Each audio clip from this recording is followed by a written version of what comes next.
κάνει με τη σχέση τη δική μου με εσάς που είστε οι συνυποψήφοι μου. Θέλω να σας πω ότι το διάστημα που έχουν γίνει η ομάδα και με κοινό στόχο και όραμα, νομίζω ότι αυτό το διάστημα αποκτά άλλη διάσταση. Και θέλω να σας ευχαριστήσω πάρα πολύ και να σας πω ότι είναι τυχεροί που είμαστε εδώ. Το δεύτερο έχει να κάνει με τη σχέση μου με τον Γιάννη. Και να σας πω ότι το παρόν που είπε ο Γιάννης ο Δημαράς στη Βουλή, για μένα σήμανε σηματοδότησε το τέλος μιας εποχής και την αρχή μιας καινούριας. Γιατί ήταν ο τόπος, η Βουλή που είναι τόσο φορτισμένος, ήταν ο χρόνος, η Ελλάδα στα όρια της, ήταν και ο τρόπος εκφοράς του λόγου της λέξης που ήταν θαραλέος και έντιμος. Και εμένα είναι προσωπικά να αναλογιστώ για τη δική μου παρουσία. Να αναλογιστώ γιατί έχω αφήσει τόσα χρόνια ανθρώπους που έχουν εκμεταλλευτεί τις αντοχές μου και τις ανοχές μου και τους έχω επιτρέψει να χτίσουν ένα οικοδόμημα διαφθοράς και ανευθυνότητας τόσο ισχυρά, τόσο στέρεα δομημένο. Σκέφτηκα ότι είναι η στιγμή που ή θα μιλήσω τώρα ή στο μέλλον δεν θα δικαιούμαι να ξαναμιλήσω.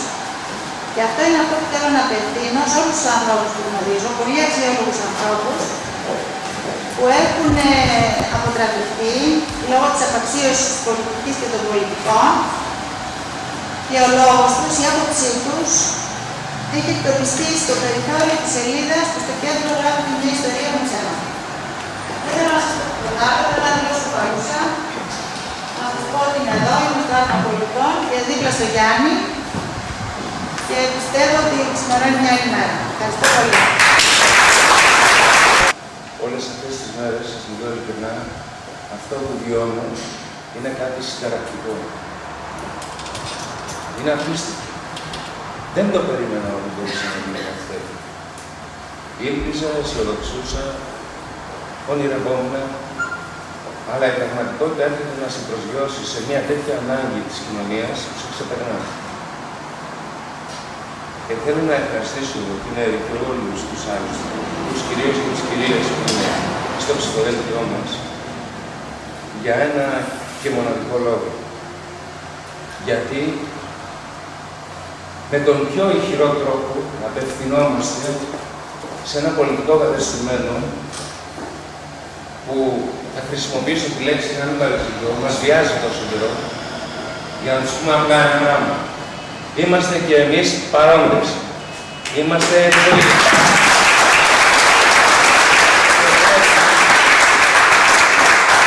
Και πρέπει να μας ακούσουν. Και αν δεν έχουν ακόμα ξεβουλωμένα τα αυτιά τους, θα τους τα ξεβουλώσουμε την Κυριακή σε 7 του Νοέμβρη. Λένε μερικοί φίλοι μου από τα παλιά, χθες ήμουνα στην Έλληνα για παράδειγμα, είναι ωραίες αυτές οι αναφορές γιατί μας δίνουν τη δυνατότητα να συγκρίνουμε πράγματα. Συναντιέμαι με μια κυρία, η οποία ήταν, δεν θα πω όνομα, με συγχωρείτε, δεν μ' άρεσε, η οποία ήταν αντιδήμαρχος στην Αθήνα επί δημαρχίας της κυρίας Μπακογιάννη. Μια κυρία η οποία προέρχεται από τον αριστερό χώρο, με ιστορία μεγάλη στο Κομμουνιστικό Κόμμα. Και μου λέει, ρε Γιάννη, να σε ρωτήσω κάτι. Πώς είναι δυνατόν στο ψηφοδέλτιό σου να υπάρχουν δεξιοί? Και το είπε εκείνη σε μένα, που έγινε και αντιδήμαρχος με την κυρία Μπακογιάννη. Και λέω, γιατί χρειάζεται καμιά κομματική ταυτότητα για να βρεθούμε σε μια κοινή προσπάθεια? Δεν κατάλαβα. Εδώ είναι και ένας φίλος μου. Είναι συγκινητικό. Ένας γυμναστής από το χώρο του αθλητισμού. Ο γυμναστής της εθνικής ομάδας του μπάσκετ, που γνωρίστηκε κάποια στιγμή μαζί του. Και αυτό που αναρωτήθηκα πάντα είναι το εξής. Όταν έπαιζα, και είχα αυτή την ευτυχία στη ζωή μου να παίξω, ρώταγε ο ένας συμπαίκτης στον άλλον, τι ιδεολογία κουβαλάει στο γήπεδο, ή φοράγαμε μια φανέλα και προσπαθούσαμε να κερδίσουμε? Λοιπόν, υπάρχουν πάρα πολλά πράγματα τα οποία μπορούμε να κάνουμε στη συνέχεια. Να σας μιλήσω για το Καλλικράτη και να σας αναλύσω, δεν θέλω. Έχουμε πολλά πει, έχουμε ετοιμάσει ένα πρόγραμμα που νομίζω ότι είναι το καλύτερο, όχι γιατί είναι το δικό μας, αλλά γιατί πολλοί άνθρωποι σπουδαίοι έχουν εργαστεί γι' αυτό. Δεν το έχω κάνει εγώ. Υπάρχουν επιστήμονες εξειδικευμένοι, υπάρχουν τεχνοκράτες, υπάρχουν σύλλογοι οι οποίοι κατέγραψαν τα προβλήματα της Αττικής με τις 8 αντιπεριφέρειες που υπάρχουν. Διότι ξεκινάει η μεγάλη περιφέρεια, τα Μέγαρα και φτάνει μέχρι τα Αντικήθυρα. Για σκεφτείτε έτσι. Και εκείνο το οποίο είναι βέβαιο πάντως είναι πως δεν ξέρω, κάτι μου το λέει μέσα, το πιστεύω. Την Κυριακή κάτι θα γίνει.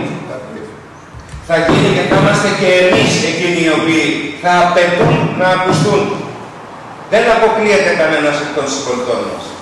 Αντίθετα, τους καλούμε σε εγρήγορση, ανεξαρτήτως ιδεολογίας. Η κυρία Κωνσταντάκου μπορεί να έχει μια διαφορετική ιδεολογία από μένα. Έχει όμως ένα κοινό στόχο, έτσι τουλάχιστον όπως τον συζητήσαμε και συμφωνήσαμε σε αυτόν. Μοιαζόμαστε για την περιοχή που γεννηθήκαμε και μεγαλώσαμε. Μοιαζόμαστε για τα παιδιά μας. Τα παιδιά είναι ο πρώτος στόχος για μας. 1 εκατομμύριο νέοι και νέες βρίσκονται καθημερινά στην Αττική και ενώ θα πρέπει ενδεχομένως να αθλούνται, να υπάρχουν χώροι που θα τα φιλοξενήσουν, τα βλέπουμε να χάνονται σε καφετέριες ή να χάνονται σε κάτι μικρά στενά και γωνιές σκοτεινές. Εμείς θέλουμε τα παιδιά αυτά να έρθουν στο φως, γιατί η μεγαλύτερη ανάπτυξη και δύναμη που έχουμε είναι τα παιδιά μας. Μετά από 30-40 χρόνια αναλόγως ηλικιών, δεν θα είναι κανένας από εμάς. Θα είναι όμως τα παιδιά. Και πρέπει να μας νοιάζει αυτό.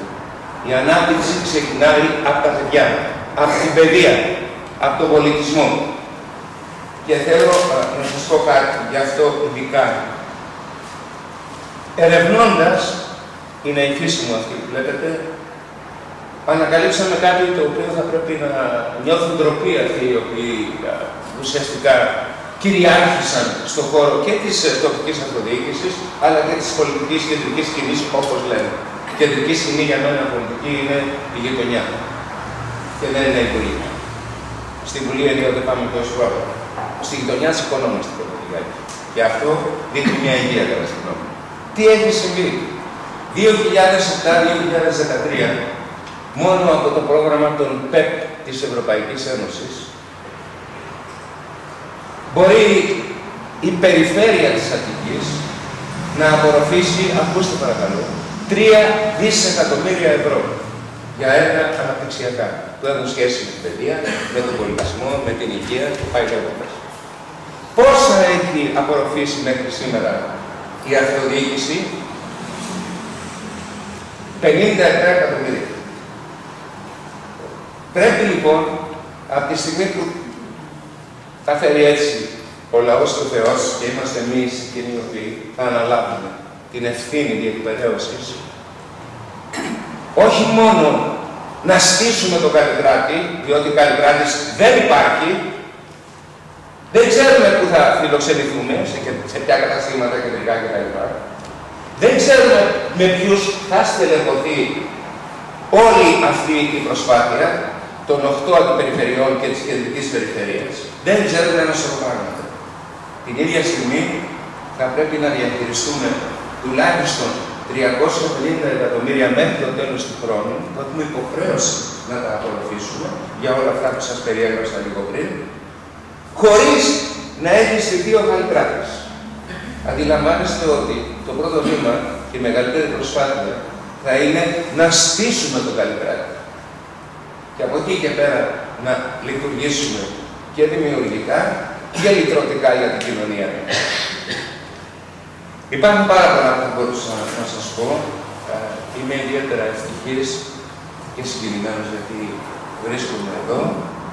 Πρέπει να σας πω ότι αυτό που συμβαίνει και καταγράφεται εδώ και το παρατηρείτε και το βιώνετε είναι κάτι που συμβαίνει σε όλη την περιφέρεια της Αττικής και όχι μόνο.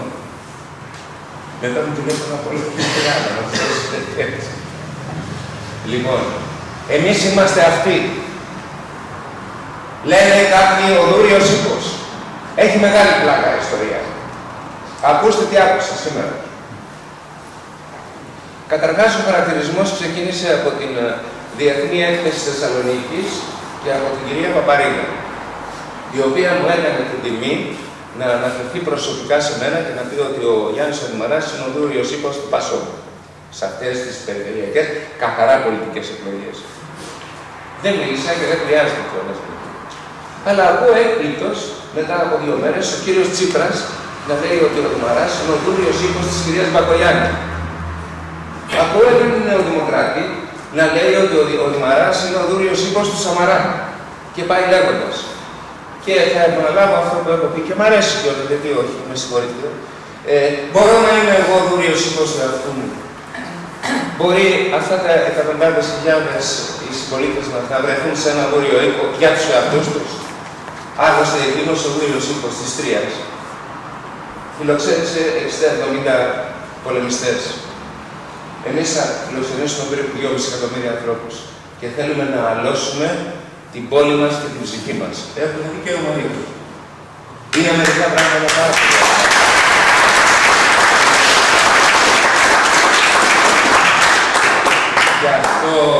Γι' αυτό ας μην ακούμε και ακούσουμε ούτε κύρκες, ούτε διάφορες ιστορίες που μπορεί να δουν αυτές τις 10-15 μέρες και να λέει ο καθένας ό,τι θέλει. Άκουσα και τον κύριο Μπίσβα.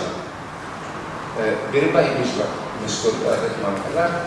Υποψήφιος που πολύ καλά κάνει, στο Εγάλεο, υποψήφιος δήμαρχος. Ο οποίος φιλοξενήθηκε στον Αντένα και άκουγα τη συνέντευξή του και έλεγε το εξάρτητο πληθυμό. Στηρίζομαι από το συνασπισμό των ΣΥΡΙΖΑ, το ΚΚΕ και από τη Νέα Δημοκρατία. Και εγκαλούμε εγώ. Δεν κατάλαβα δηλαδή για ποιο λόγο. Ή μάλλον εγκαλούμε εμείς. Λοιπόν, την Κυριακή πάμε. Ψηφίζουμε και νικάμε. Αυτό ξέρω εγώ.